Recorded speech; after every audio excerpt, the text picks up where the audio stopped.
The package arrived at 3:14 in the morning, and it fell out of the sky. Tommy Warwick had been awake already. He was almost always awake at 3:14. There was something about that particular dead slot of night that refused to let him go. Some mechanical anxiety in his chest that wound itself tight exactly then, as if his body knew something his mind hadn't been told yet. He'd been standing at the kitchen window with a cup of instant coffee gone cold, watching the neighbor's sprinkler tick back and forth in the dark when the light came down. Not like lightning. Lightning was sharp and gone. This was a slow thing, a column of pale blue-white that dropped through the cloud cover over the Sierras like a finger pressing gently on the earth, and then it was gone, and the night was ordinary again, except for the sound. A low resonant thrum that he felt more in his teeth than heard with his ears. He stood there a while longer. He went to bed. He did not know yet that in 47 cities across 6 continents, other people had seen the same light and felt the same thrum. He did not know that 17 of those cities would not exist by the end of the week. He was a postal worker in Bakersfield, California. He sorted parcels. He drove the route on Tuesdays and Thursdays. He was, by every measurable standard that anyone had ever applied to him, the most aggressively average man alive. He'd been told this, once, as a compliment by a woman he'd loved, and he still wasn't sure it had been a compliment. His name meant nothing. His face would not turn heads. He paid his taxes in February before the deadline, but not aggressively so. He owned 2 plants and kept one alive. He had exactly the kind of life that people meant when they said somebody was getting by, and he had made a kind of peace with that, the way a man makes peace with a bad knee, aware of it always, learning not to run. He was 31 years old. He had 14 days left before the world asked something of him that no one had asked of any human being in the history of the species. He went to work the next morning. He sorted parcels. The thing about the Verath was that they were patient in a way that made geological time look hasty. They had watched Earth for 400 years by their reckoning, which translated loosely to about 800 by the planet's own spin, and in that time, they had compiled a catalog so thorough and so precise that they could predict the next 70 years of human behavior with an error margin of less than 3%. They knew humanity's wars before humanity started them. They had watched the Industrial Revolution from a distance with something close to weariness.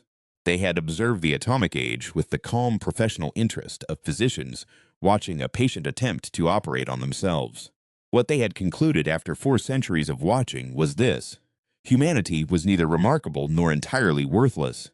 They were a species in the larval phase of something that might, if circumstances allowed, eventually become interesting.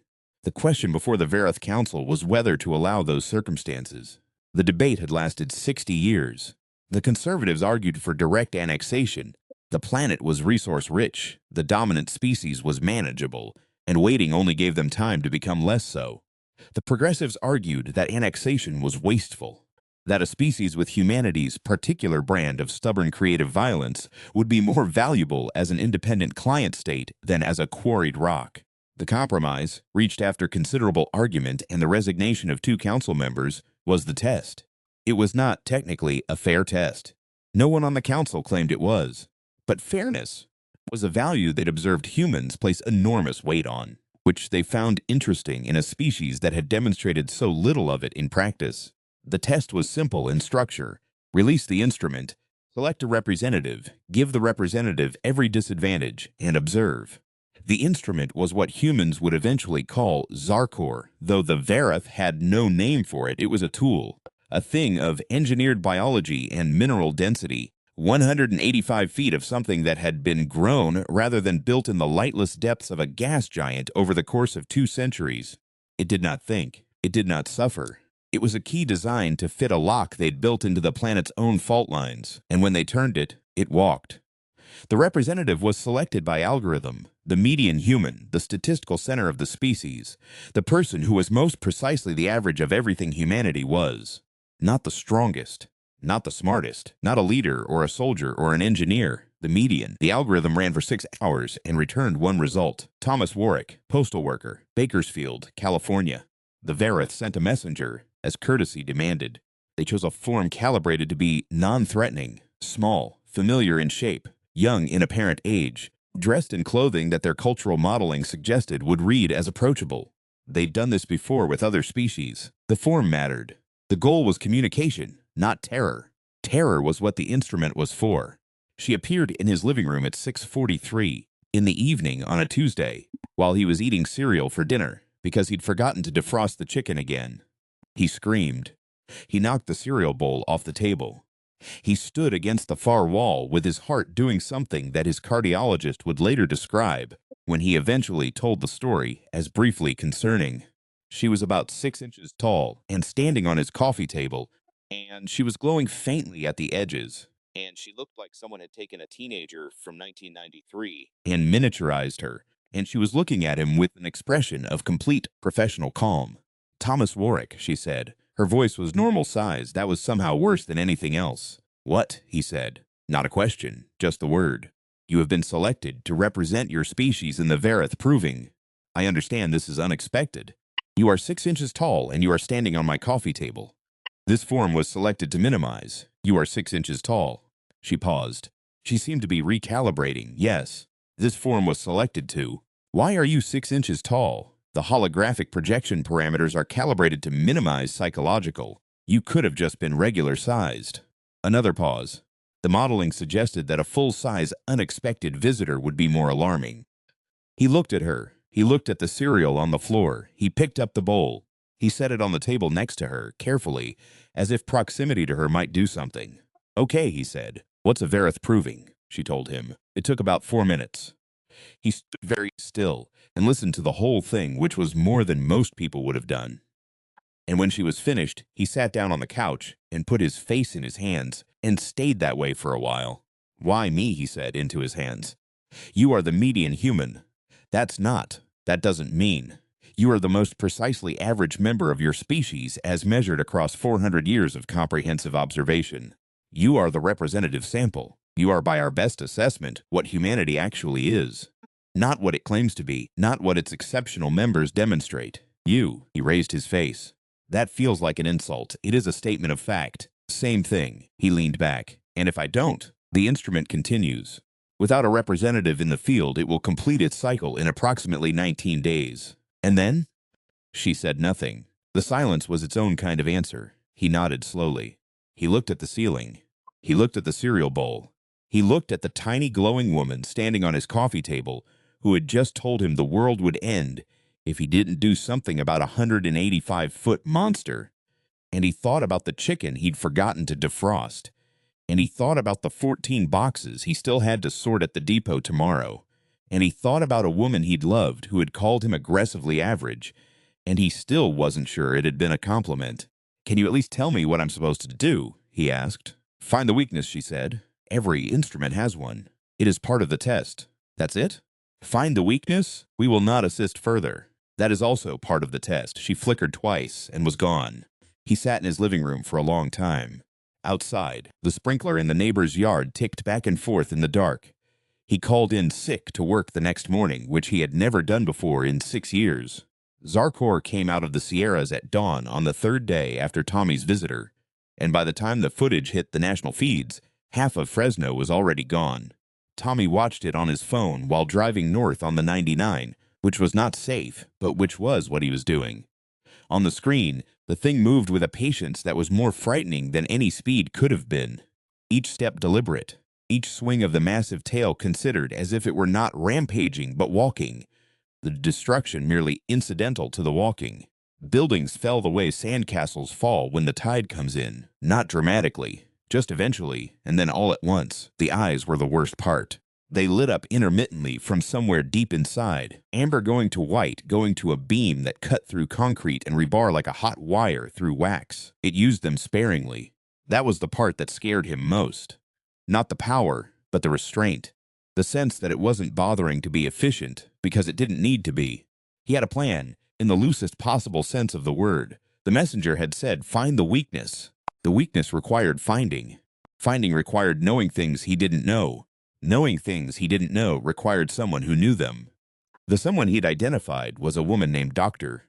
Adeze Nwachukwu, who was a xenogeologist at Fresno State, which was no longer entirely in Fresno, but whose office phone still rang when he'd called it at 5 in the morning, and who had answered. She thought he was a journalist at first. Then she thought he was a crank. He'd told her what the messenger told him, quickly, without embellishment, because there wasn't time for embellishment. And when he finished, she'd been quiet for a long time. "You're the one they chose," she said finally. "Yeah, a mail carrier, postal worker, right." Another silence. "I've been up all night looking at the seismic data from the initial emergence event. The energy signature it's not geological. It's not anything in any database I have access to." A pause.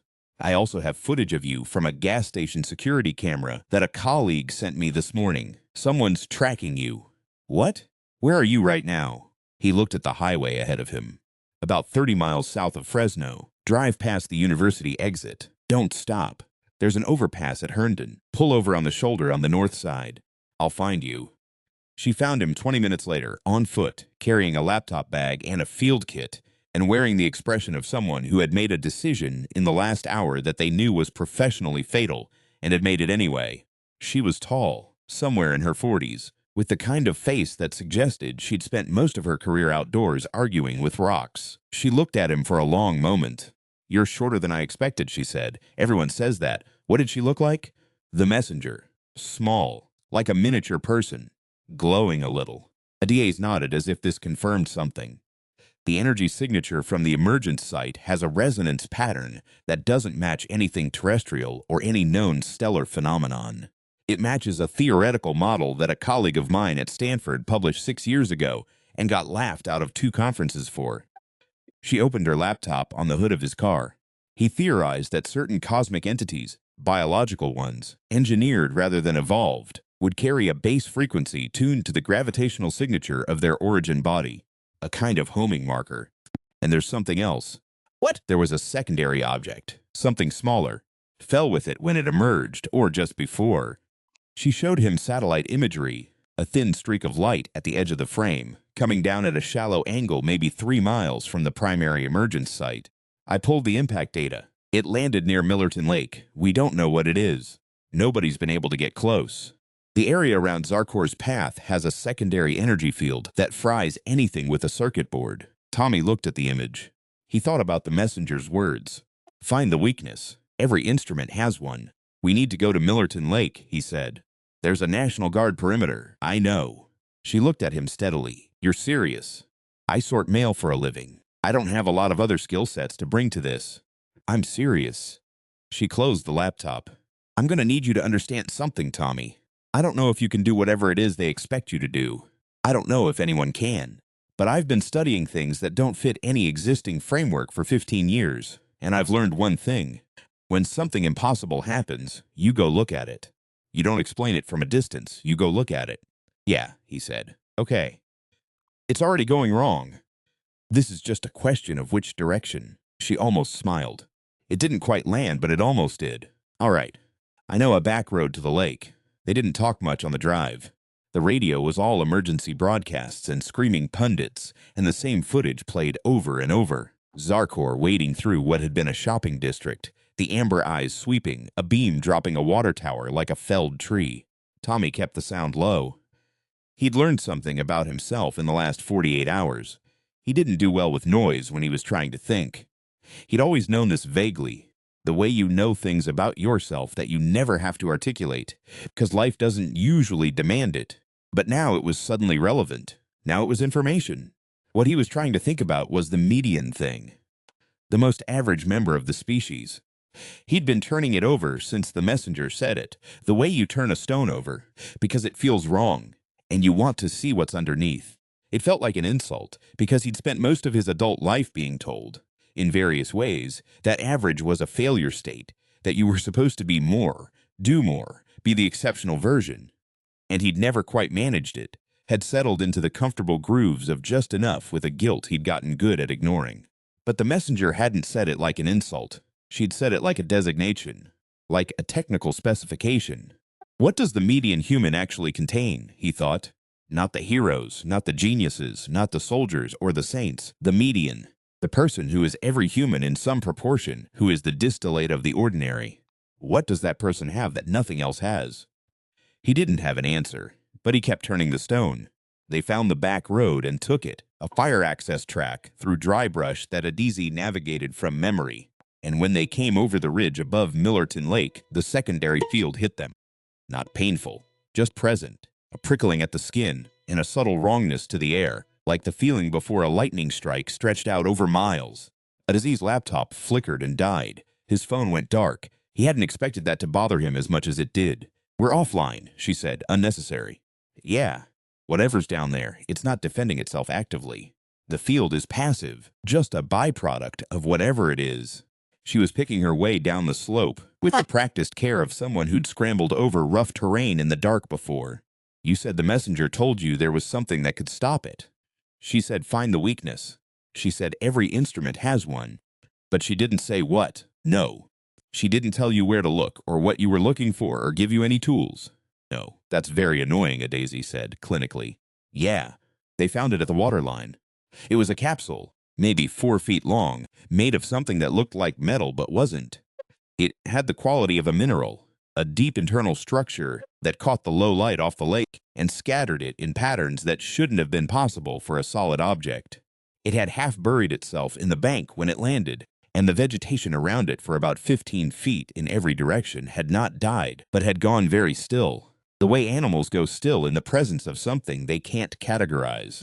Adieze crouched over it without touching it. Tommy walked up to it and put his hand on it. It opened, not mechanically, not with a seam or a hinge or any visible means.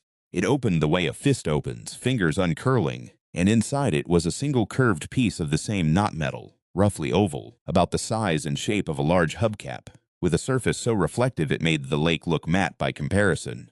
Adize exhaled slowly. "It opened for you." "Yeah, only for you. Seems like it, because you're the median. I think that's why, yeah." She looked at him. He looked at the object in his hands. It was lighter than it should have been, and it felt faintly warm. And when he tilted it, the reflection of the sky in its surface was somehow more precise than the sky itself, as if it was showing him not what was there, but what was true. "What is it?" he asked. "I think," Adazi said slowly, working it out as she spoke, "that they gave you a mirror." The hardest part wasn't getting past the National Guard perimeter, though that took 2 hours and involved a sergeant named Calloway, who was the only person in a uniform that Tommy had encountered in the last 4 days, who listened to the whole thing before responding, who stood there in the pre-dawn with the orange glow of burning Sacramento to the north and the ground trembling with each distant impact, and thought about it, actually thought about it, and then made the call that ended his career. "I'm going to have everyone look in a different direction for about 4 minutes, Calloway said. He said it the way a man says the thing he knows he'll have to explain for the rest of his life and has already decided the explanation is worth it. "Thank you," Tommy said. "Don't thank me. Just go do whatever you're going to do." The hardest part wasn't any of the logistics of closing the distance. The borrowed truck, the evacuated freeway, the way the ground shook with increasing frequency as they got closer, and the air tasted like ozone and hot concrete. The hardest part wasn't the fear, which was constant now, a white noise under everything, which he'd stopped trying to manage and started just letting sit there the way you let a passenger sit in the back seat of a car, present and quiet and not driving. The hardest part was the bathroom stop at a gas station 14 miles from the perimeter, where everything in the building had been cleared out and the power was off. And he stood in front of the dark mirror above the sink with his own face barely visible. And he had the sudden complete certain knowledge that there was a very real possibility he was going to walk toward that thing and not come back. He looked at his face in the mirror. He thought, "I am the most average person on the planet. I am not brave. I am not smart. I am not strong. I'm a 31-year-old man who forgot to defrost his chicken and keeps one of his 2 plants alive and has never done anything that anyone would write down," he thought. "But here I am anyway," he thought. "I guess that's the thing about being the median. You show up. You don't have to be exceptional to show up. You just have to be the kind of person who, when something needs doing and there's nobody else, does it anyway. Not because you're the best choice, but because you're the choice, and you're here, and the chicken can wait." He dried his hands on his jeans. He walked back to the truck. "You okay?" Adazi asked. "No," he said, "but I'm going." She nodded. She got back in the truck. Zarkor was 3 miles away when they ran out of road. And even at 3 miles, it was a presence rather than a shape. A mass that interrupted the sky, that redefined the horizon, that made the human categories of distance and scale feel like provisional agreements that had suddenly been withdrawn. The ground moved under each footfall in slow waves, the kind of shaking that felt not like an earthquake, but like the earth itself making room. They stopped the truck in the middle of a wide, empty boulevard, and Tommy got out with the shield in his hands, and he stood there for a moment and watched it come. The amber eyes swept the skyline. They were looking for something, or not looking, processing maybe, the way a machine processes, input and response without anything in between. That could be called thought. It hadn't seen him yet. He was too small to see from that distance in the dark.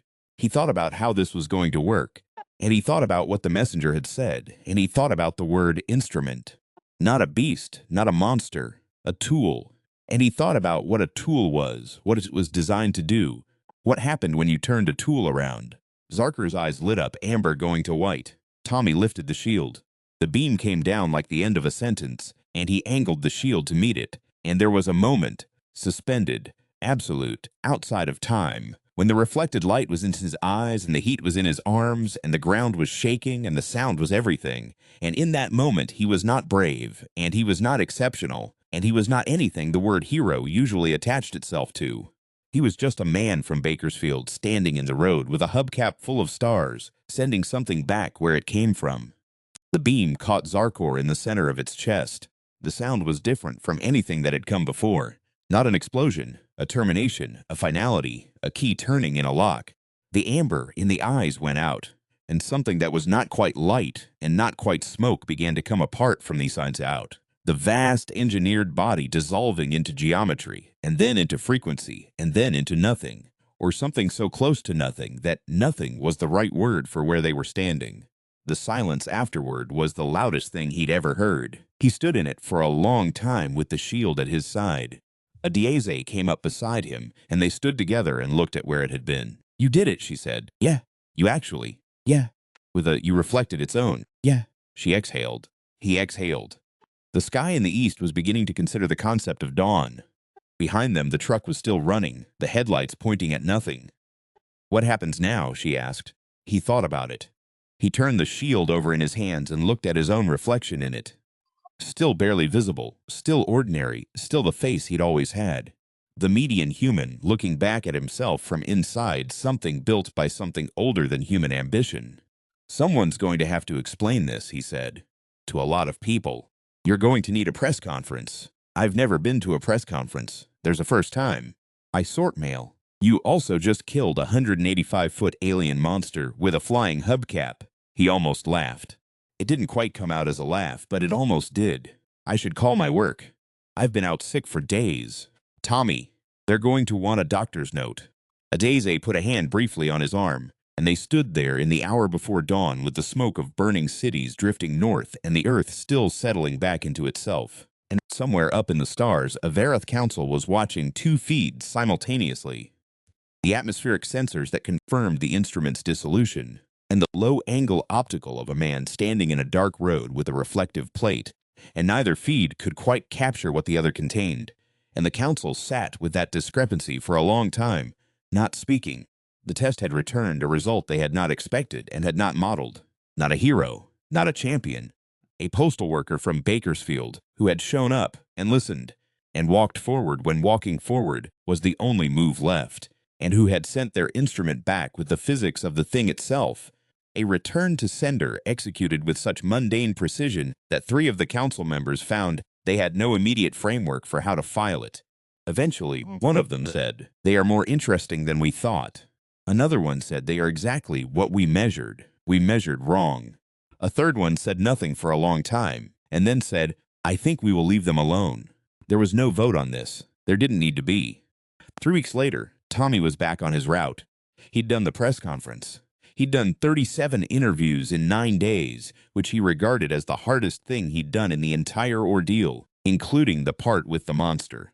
He'd shaken hands with 7 heads of state, none of whom had known what to say to him, which he found oddly comforting. He'd appeared on 4 magazine covers and hated all 4 photographs. He had received, via the international news cycle, the information that he was now either the most famous or the most surreal human being alive. And he had absorbed this information in approximately the same way he absorbed most things, slowly, skeptically, and with a persistent feeling that everyone had miscalibrated something.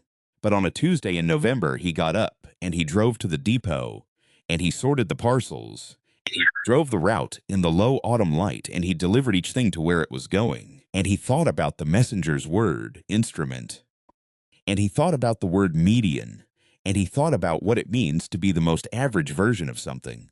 He thought, average doesn't mean empty. Average is the place where everything converges. It's the point where all the different humans, the brave and the frightened, the clever and the stubborn, the ones who ran and the ones who stayed, it's where they all average out. And if you distill all of that down to a single person, what you get isn't nothing. What you get is humanity, concentrated. All of it in one ordinary person, on one ordinary street, carrying a package from somewhere to somewhere else. He put a parcel in the box at number 42. He drove on. The sky was clear and cold and full of stars, and somewhere in it, something old and patient had decided to leave them alone. He drove on.